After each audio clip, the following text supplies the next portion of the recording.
பாவங்கள் போக்கும் ஐப்பசி மாத துலா ஸ்நானம். தமிழ் மாதங்களில் ஒவ்வொரு மாதத்திற்கும் தனி சிறப்புண்டு.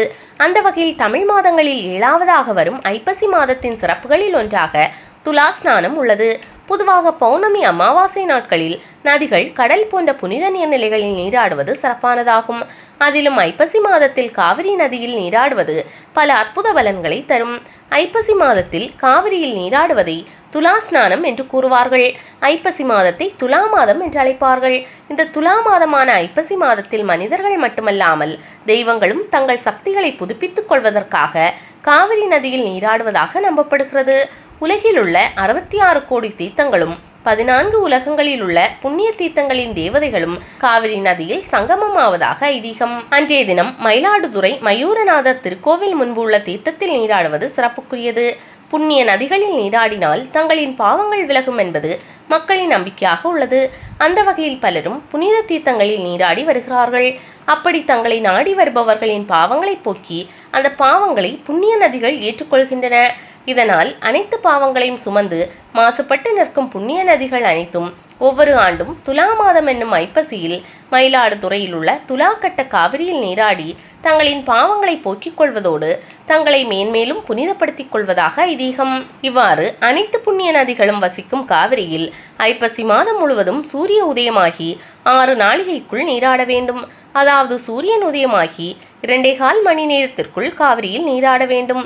துலா மாதத்தில் மும்மூர்த்திகளும் 33 கோடி தேவர்களும் 68,000 ரிஷிகளும் முனிவர்களும் கூட காவிரியில் நீராடுவதாக சொல்லப்படுகிறது. ஒவ்வொரு ஆண்டும் ஐப்பசி மாதம் அமாவாசை அன்று கங்காதேவியை காவிரியில் நீராடி பக்தர்கள் தங்களிடம் கரைத்த பாவங்கள் அனைத்தையும் போக்கிக் கொள்வதாகவும் கூறப்படுகிறது. எனவே ஐப்பசி மாதத்தில் காவிரியில் நீராடுவதை சிறப்பான ஒன்றாக கருதுகிறார்கள். ஐப்பசி மாதத்தில் ஒரு நாளாவது காவிரியில் நீராட வேண்டும். அவ்வாறு செய்ய முடியாதவர்கள் ஐப்பசி மாதம் கடைசி நாள் அன்றாவது மயிலாடுதுறை காவிரி துலாக்கட்டத்தில் நீராடி மயிலாடுதுறை அபயாம்பிகை சமேத மயூரநாதர் கோவிலுக்கு சென்று இறைவனையும் இறைவியையும் வழிபட வேண்டும்.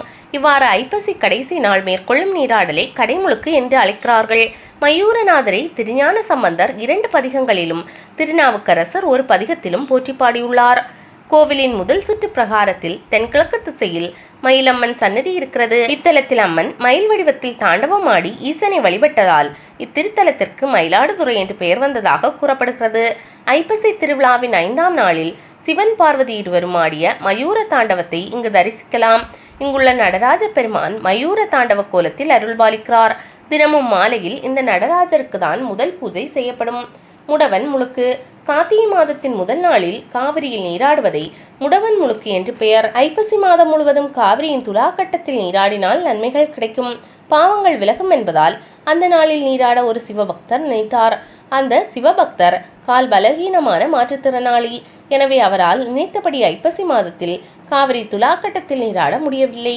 அந்த பக்தர் காவிரி துலாக்கட்டத்திற்கு வருவதற்குள் ஐப்பசி மாத இறுதி நாளில் நடைபெறும் கடைமுக தீர்த்தவாரி நடைபெற்று முடிந்துவிட்டது.